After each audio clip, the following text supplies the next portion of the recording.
Ahí estamos, ¿cierto? Sí, ya faltan algunos nada más. Hola, hola. Bienvenidos. Hola, ¿qué tal?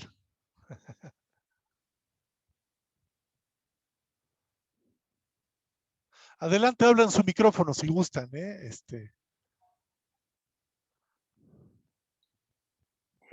Sí, ya nada más se vuelve a conectar Jorge, Luis Puga y nos faltan otros tres. Iñaki. Iñaki y Esaú. Esaú, ¿verdad? Ajá. Y Jorge. Bueno, ahí está Esaú, falta Jorge, 3, 6, 9. Está Es Jorge. Iñaki y Esaú nada más. No, ya está Esaú, 3, 6, 9. Ok. Te iba a decir algo, Jorge, Sergio. Sí, permíteme, tantito. Dante, habilítame, por favor. Te escucho, Jorge. Prende tu micrófono. Apenas está conectando mi Sergio. Sí. También estaba aquí el amigo Luis Puga, excelente músico ya de mucho tiempo. Tu micrófono, Jorge, por favor.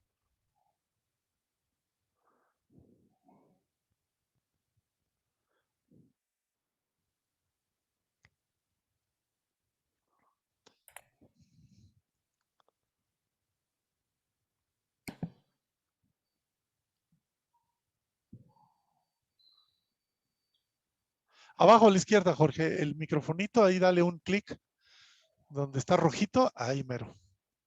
A la izquierda abajo, sí.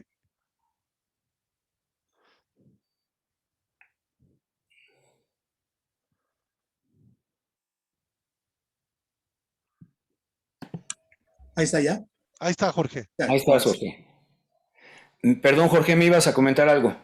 Sí, te iba a decir que al final pienso hacer nombrar a los grupos que yo considero que hicieron un buen trabajo a los 80, 90. Yo creo que 80, 90 fue la mayor época de los grupos que estuvieron en el Gran León. Y para que me recuerdes, ¿no? Por favor.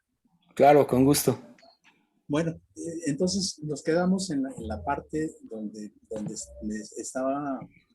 estábamos viendo lo de las variantes.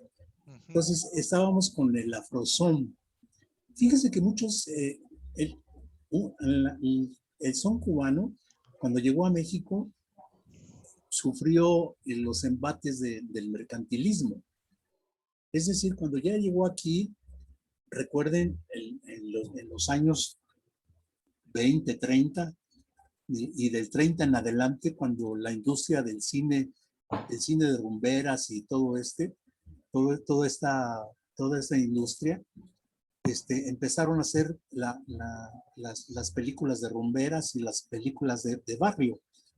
Entonces le empezaron a querer cambiar el nombre al son para empezarlo a llamar de diferentes formas, que fueran rumbitas, que eran bueno, muchos nombres que le empezaron a poner y quererle cambiar el nombre.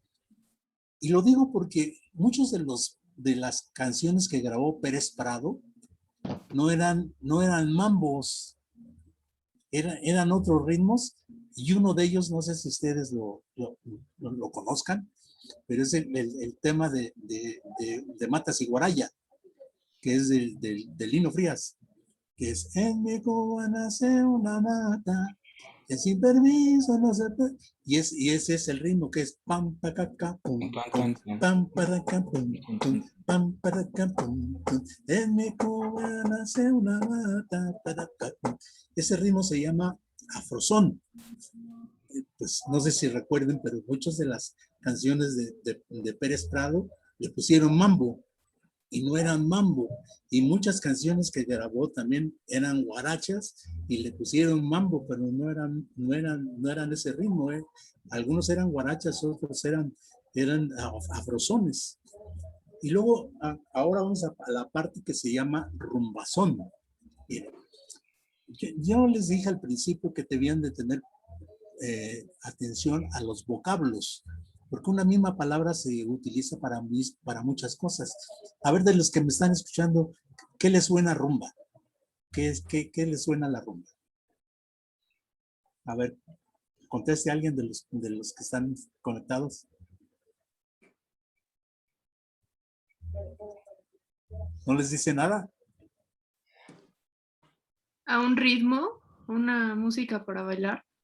Ah, bueno, ya tenemos un ritmo, una música para bailar. ¿Qué más? Fiesta, ¿Qué más? fiesta. Incluso, Esta. Bien, así, Dante. Sí. Esaú. Eso. sí, Bueno, bueno, de pronto también así, o de pronto me suena también la rumba flamenca, ¿no? Entonces, no solo la cubana, pues. bueno. Entonces, ya vieron que entonces el vocablo se utiliza para muchas cosas. Entonces, hay rumba española, la rumba flamenca, entonces, cuando dicen vámonos de rumba, ¿qué es? Vámonos de fiesta, ¿sí? Y entonces, en el caso de la rumba, miren, ¿podrías pasarte un poquito a la nomenclatura genérica, por favor, Sergio? Voy. Donde viene el dibujo, ahí para explicarles lo que es la música cubana. Ahí está, miren. Fíjense en este dibujo que lo hizo Odile Urfé, le hizo algunas aportaciones Luis Rovira y yo le hice otras. Si se dan cuenta, al centro está el son, al centro. Pero dentro de la música cubana, todos esos géneros se van entrelazando y van empezando a dar diferentes variantes. En el caso aquí, al centro que está el son, si se fijan en la parte de arriba dice rumba, ¿sí? Y luego vienen lo que son las variantes de la rumba, que es el yambú, la columbia y el guaguancó. Pero esto nace en la zona de Matanzas, es donde nace esta expresión, que es la rumba, que solamente se ejecutaba con tambores, con puros tambores y claves, nada más. Era la forma de ejecutar esto. Pero después se une la rumba con el son y da por resultado la rumba son. ¿Sí? No sé si les queda claro el concepto. ¿Sí les queda claro? Y entonces, miren, entonces, luego otra de las músicas es el danzón, es en la parte de hasta arriba, donde dice el danzón. La música en Cuba viene de varias, se nutre de varias zonas, y entre ellas, el danzón surge también al oriente de Cuba también, pero el danzón es que viene de la danza, la contradanza, y se ejecuta con músicos lectores, ¿sí? Que aquí la música ya es ejecutada a otro nivel o a otra forma.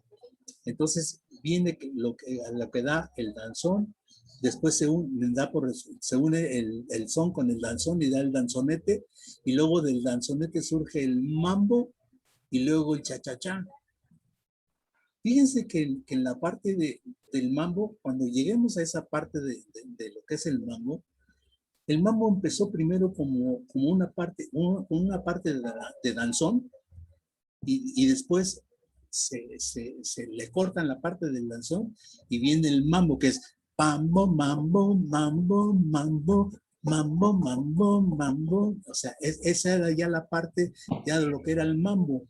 Y el mambo, si se dan cuenta, que es una velocidad parecida al son montuno. Pero es que, mire, es que cada ritmo, por eso yo les hablaba de lo que es la célula rítmica. Los ritmos contienen ciertas formas de tocarse para que den por resultado un ritmo, ¿sí? O sea, y esto es lo que se hace lo que les llaman la polirritmia, para que dé por resultado un ritmo, ¿sí? Entonces, fíjese, de la parte de arriba de ese esquema ya está la parte de lo que es el danzón. Está la rumba y luego está el son con todas sus variantes. Pero todos los que están ahí, las que ya les mencioné, la guajira son, el ñongo, la bachata oriental, el guaguancó, son. Ahora viene otro asunto, ¿eh? ¿Verdad que se repite en la parte de arriba, se repite el guaguancó? En la parte donde está el círculo del son, ¿verdad que está el guaguancó ahí? ¿Sí? Pero ya lo vieron que está también por abajo. En la parte de abajo del lado izquierdo, ahí está también el guaguancó. A ver qué le sonaría a ustedes eso de que está repetido. ¿Alguien me podría decir, o sea, a qué le suena eso o por qué está repetido? Bueno, me parece, Jorge, no sé si sea, que en un caso, ¿no? Es una variante casi directa del son, perdón, ¿no? Con con pocos cambios. Pero en el caso de arriba, ¿no? Ya es una variante de la rumba, que de hecho vendría de la guaracha, ¿no? Del son. Pero bueno, no sé, Es que, mira, a lo mejor ahí. yo le preguntaba a alguien sobre por qué se utilizan ciertos vocablos y por qué es muy reducido el lenguaje entre los soneros, y me decían que era muchas veces por la falta de preparación, que una palabra lo utilizaban para designar a muchas cosas, que era una palabra más un gesto y ya da por resultado esto, ¿no? Entonces, ya les decía, dentro de la música cubana, por un lado está los danzones, por el otro lado está el son, y por otro lado está la rumba. Pero después se unen todos estos ritmos y dan por resultado otros. Ya les decía que por eso está la rumba son, pero ¿por qué está el guaguancó son? Porque se Entonces, fusionan como género independiente justamente como el son. Si en la no, forma bueno, sí, rítmica son sí. distintos. Ahí va la explicación. Fíjense que el cieguito maravilloso, Arsenio Rodríguez, él empezó a hacer cuando allá en Cuba y cuando se fue a radicar a Nueva York, hizo una variante que en este caso, pues yo todavía no sé quiénes más están conectados, pero por ejemplo en el caso de Sergio, hay una forma de puntear el 3 y hay una forma de tocar de los grupos que le llaman pom pim pom pom pim pim pom pim pim pom pim pim pom pim pom o pom pim pom pom pom pim pom pom pim pom pim pom. Esa es la variante que hizo Arsenio Rodríguez, que le llamó guaguancó son, que no tiene nada, o sea, no tiene que ver en velocidad ni en componentes rítmicos con la variante de la rumba. Sí, ¿les queda claro el concepto? ¿Sí? O sea, uno es el guaguancó son y otro es el guaguancó como variante de la rumba, que son cosas totalmente diferentes. Y entonces, luego, cuando llega aquí a México el guaguancó, aquí los soneros mexicanos le empezaron a llamar a eso, le empezaron a llamar paso caney. Y yo recuerdo a los viejos soneros, cuando platicaba yo con ellos, o cuando tocábamos, decían, paso caney. Y yo al principio, cuando oí los vocablos, yo no sabía a qué se referían. Entonces, cuando los soneros viejos se reunían y querían tocar, decían, paso caney en mi bemol, ¿no? Entonces hacían, ya sabían que eso era lo que ellos le llamaban el paso caney. Pero entonces, miren, todas estas variantes que ustedes ven aquí en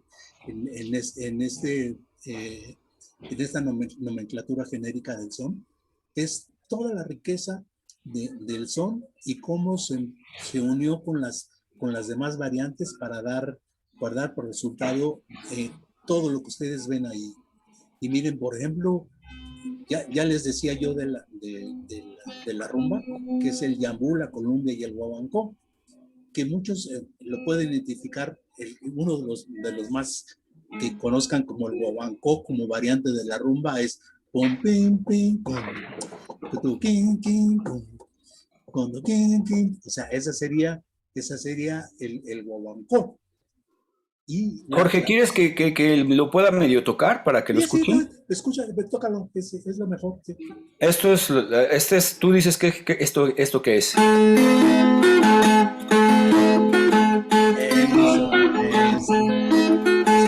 Eso es lo que los viejos soneros en México, le empezaron a llamar el paso caney. Que en Que es Cuba se llamaba guaguancó guaguancuzón. son, Y el otro es, como sería, por ejemplo.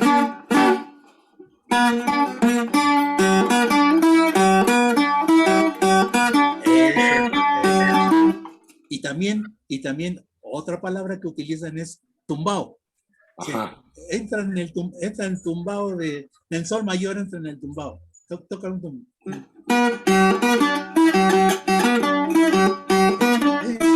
Entonces, fíjese cómo surge la comunicación entre dos músicos para que yo le diga que haga un tumbao, ¿sí? Pero si él hubiese conocido el concepto de los viejos soneros, decía, paso caney, paso caney, en el tono que quieras. Ahí está. ¿Sí?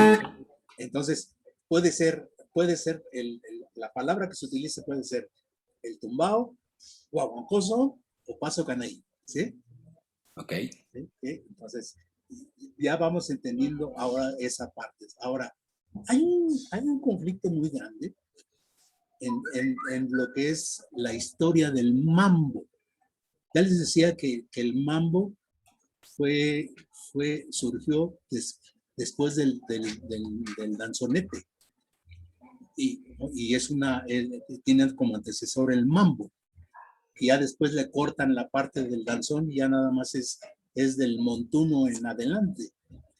Y entonces, ese era el mambo original, pero después lo cambiaron y después muchas guarachas las hicieron, o sea, a ver, ¿quién de ustedes recuerda el tema de Patricia? ¿Quién me puede decir el tema de Patricia? ¿Cómo va? Tara, tara, tara, tara, tararara.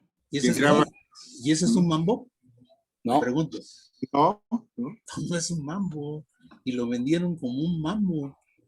O sea, y muchas de las canciones que grabó Pérez Prado en México, o sea, muchas eran guarachas, eran boleros son, era otra cosa, y a todo le pusieron mambo. Y a ver, ¿qué diferencia hay entre el mambo número 8, el número 5, Patricia, y Mantas y Guaraya?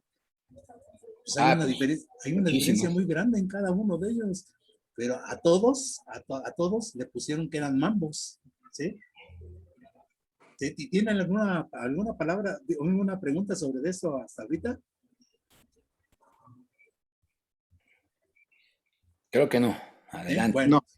entonces miren, el mambo, fíjense que yo les voy para suavizar la plática, les voy a contar mi experiencia con el maestro Pérez Prado. Una vez me invitaron a dar una conferencia, pero imagínense, una conferencia de historia del mambo con el maestro Pérez Prado a mi lado, ¿no? Entonces, pues, ¿cómo yo iba a decir en esa conferencia que él no era el creador del mambo? ¿Eh? Entonces, pero una persona que estaba presente le preguntó al maestro Pérez Prado qué era el mambo. Entonces, el maestro Pérez Prado con mucha propiedad contestó, el mambo es el mambo, porque el mambo es el mambo. O sea, qué profunda fue su respuesta, ¿no? Del mambo. Pero lo que sí es que el caso del mambo es muy controversial, pero lo que sí es que mucha de la producción del maestro Pérez Prado, perdón, pero no eran mambos, muchas eran guarachas y muchos eran otros ritmos, menos mambo. Yo ya les dije, los que tengan sus dudas sobre esto, consulten ahora con la facilidad de internet, métanse ustedes a ver la grabación de Arcaño y sus maravillas, el tema mambo, que ese fue el original que empezó a la era del mambo, ¿no? que era mambo, mambo, mambo, mambo, mambo, mambo, y la velocidad era parecida a la de un son montuno, pero nunca era la velocidad a la del mambo número 8 o el mambo lupita, ¿no? Que son velocidades diferentes. Es que miren, en el son, que es muy diferente, por ejemplo, al rock y a otros géneros, siempre hay una velocidad. El factor determinante de un ritmo es la velocidad. Y después de la velocidad, los componentes rítmicos, analizando la célula rítmica. Entonces, si ustedes, por eso les decía que si analizan los diferentes mambos, se van a dar cuenta que cada uno es diferente en velocidad, ¿cierto? ¿Verdad? Bueno, y vamos a otras variantes. Yo dejé para el último una variante que es el son Matamoros. ¿Quién de ustedes conoce las canciones de Don Miguel Matamoros, por ejemplo, La Pelusa, Oye mi rumba, y todas esas canciones eran tocadas a un estilo, ¿a poco no parecen cumbias? Claro, tocados en otro formato, pero eran como cumbias. Entonces, el maestro Don Miguel Matamoros fue el creador de ese estilo que se llamó son Matamoros, que era toda la esencia de lo que ahora son las cumbias, pero bien tocadas, ¿no? Jorge, perdón, tengo ya aquí el ejemplo de Arcaño. ¿Quieres que lo ponga? Ponlo vos, sí. Pero de hecho es una entrada de danzonete esto, ¿no? Ahí está.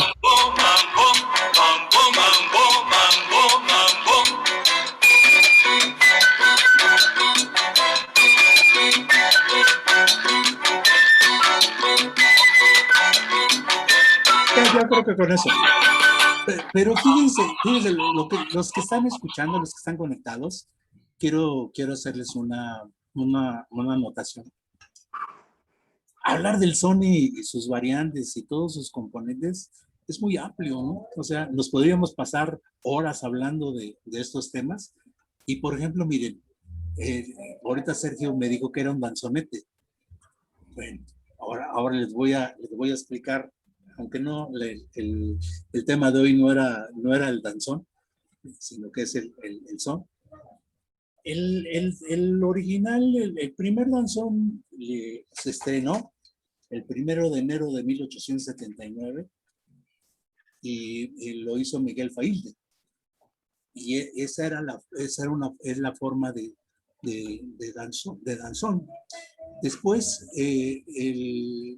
con el Bonville de Barreto, que lo hizo Orfé, es cuando se une el son con el danzón con el son y da por resultado el danzonete. Pero entonces hay una parte ahí que después ya es cantada. Y si se fijan ustedes en el esquema que hay en la parte de arriba, está el mambo y está el cha-cha-cha. Bueno, cuando estaban los grupos de danzonete, era la primera parte de danzón y la segunda parte era cantada. Y después de que era cantada, muchas veces pasaba al ritmo de son montuno, como lo escucharon ahorita en el ejemplo que puso Sergio, que ahora decía mambo, mambo, pero en el caso de algunos danzonetes, esa parte la tocaban como son montuno. Aquí ellos le pusieron mambo, pero es que es muchos datos, mucha música, ¿no? Pero entonces, una cosa es el danzón, otra cosa es el danzonete.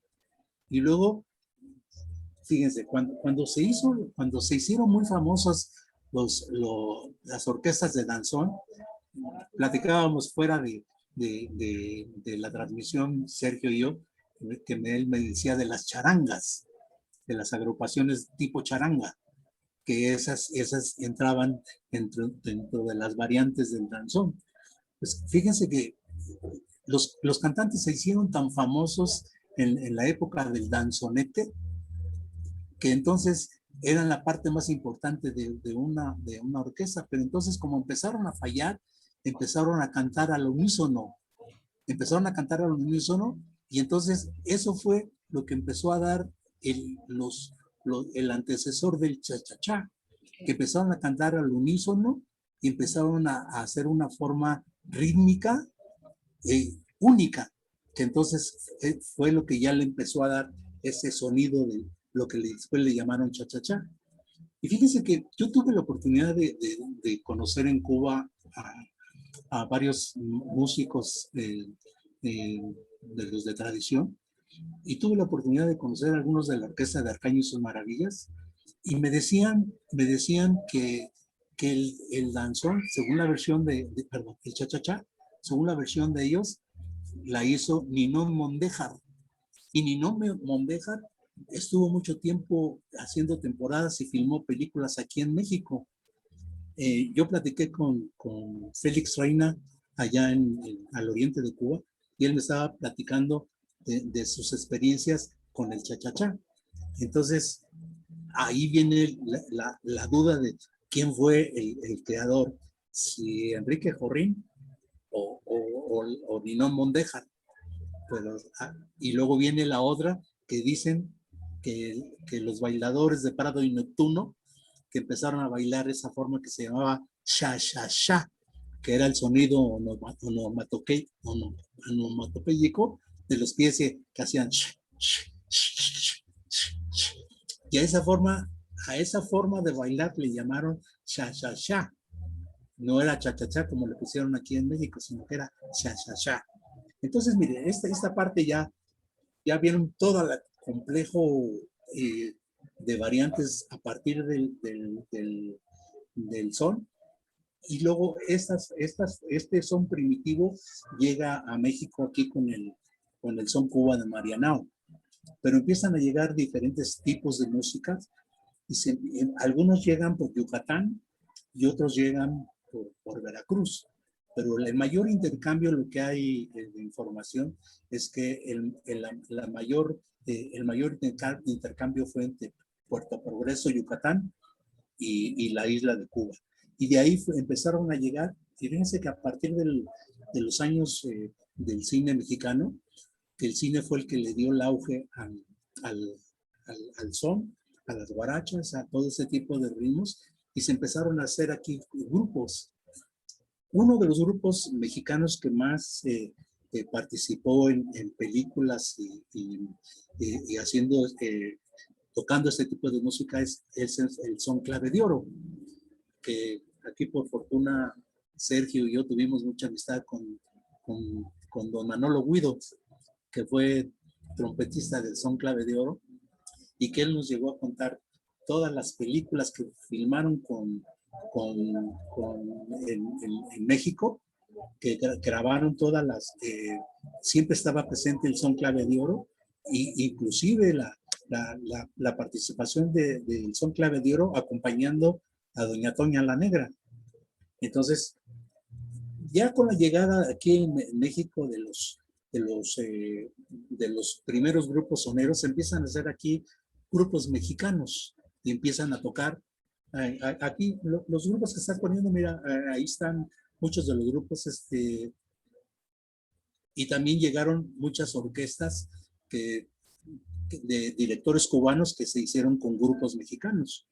Y entonces, fíjense que la música, según los conocedores, la gran etapa de la música en México fue a partir de 1940, que había lugares que no cerraban.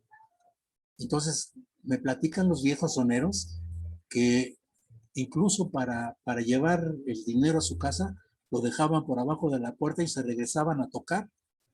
De tanto trabajo que había.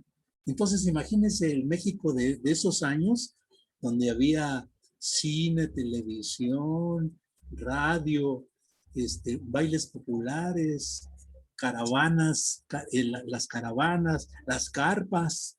O sea, fíjense la oferta de trabajo que había, pues surgieron infinidad de agrupaciones. Pero tuvo que llegar el fatídico 1959, que fíjense, relacionen esta fecha, 1959.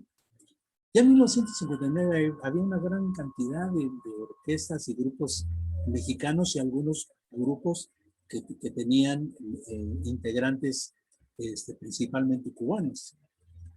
Aquí en México llegaron a radicar infinidad de músicos cubanos. Pues ahí tienen el caso, por ejemplo, de Pérez Prado, ¿no? La orquesta de Mariano Mecherón, la orquesta de Arturo Núñez, o sea, tantas orquestas de directores cubanos que hicieron con músicos mexicanos. Bueno, Pérez Prado, que es uno de los más representantes, ¿no?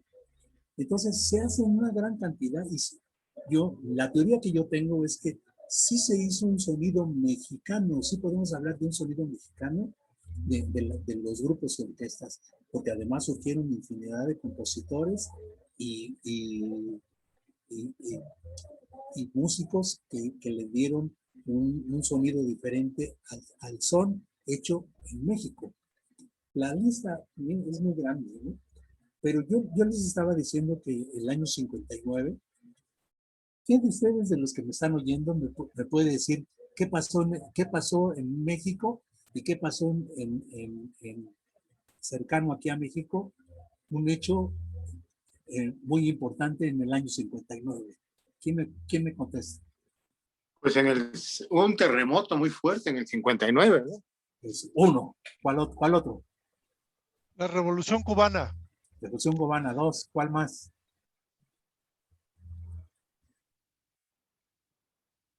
¿No hay otro? Pues ahí les voy a dar el dato. Fíjense que en el año 59, el ex regente de la ciudad, Uruchurtu, ya les estaba yo platicando hace rato que la vida nocturna en México no tenía descanso. Había lugares que no cerraban. Entonces había música y había una gran producción.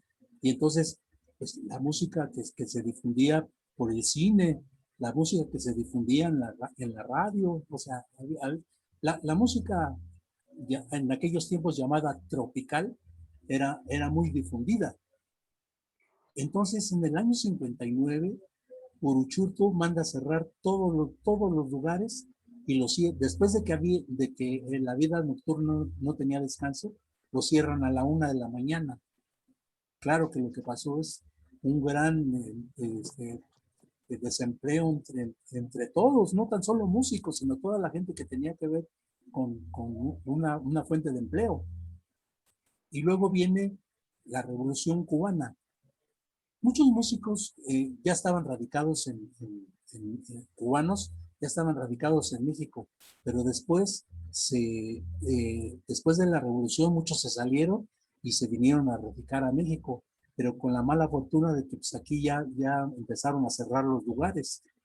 Aquí tuvimos en México figuras como La Lupe, como Chombo Silva, como, bueno, Celia Cruz salió de Cuba en el 60 y se viene a radicar acá a México, se sale en la Sonora Matancera y entonces a partir de 1960 es cuando se impide la música cubana la vetan en todos los medios de difusión. Entonces, ¿qué es lo que empiezan a surgir? Empiezan a surgir los grupos mexicanos, pero más grupos mexicanos ya ahora con un sonido. Entonces, 1960 ahora marca la llegada por ejemplo, de Lobo y Melón. Viene también la llegada del conjunto Sandomoro, el conjunto Batachá, la Sonora Veracruz, la Sonora Santanera, infinidad de agrupaciones. Fíjense que el maestro Pancho Cataneo, yo tuve mucha amistad con el maestro Pancho Cataneo, y él se refería que en esa época, a partir del 60, se hizo aquí en México lo que le empezaron a llamar la sonoritis, que es cuando empiezan a surgir aquí principalmente en la Ciudad de México, una gran cantidad de sonoras, ¿no? Las sonoras, ya les decía yo, la Sonora Santanera, la Sonora Veracruz, Sonora Sotarriba, la lista es grande de grupos.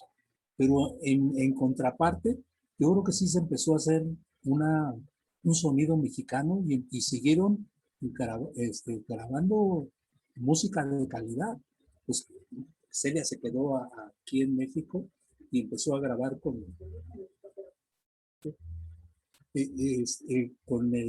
empiezan a hacer muchas cosas con el maestro Memo Salamanca y hicieron muchas grabaciones.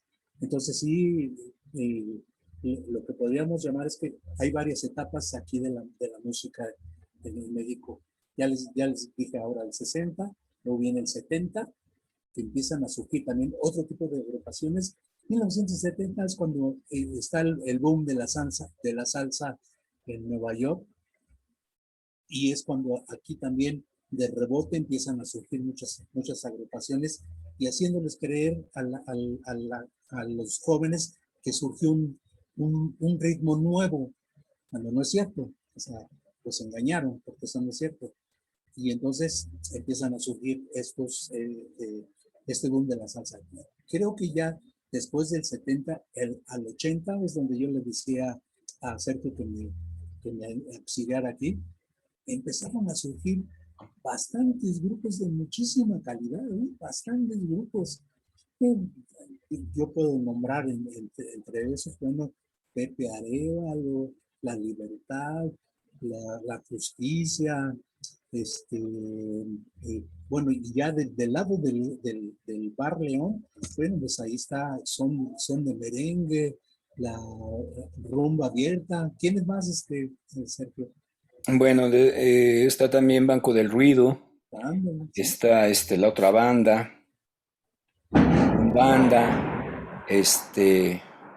y básicamente esa es la última camada.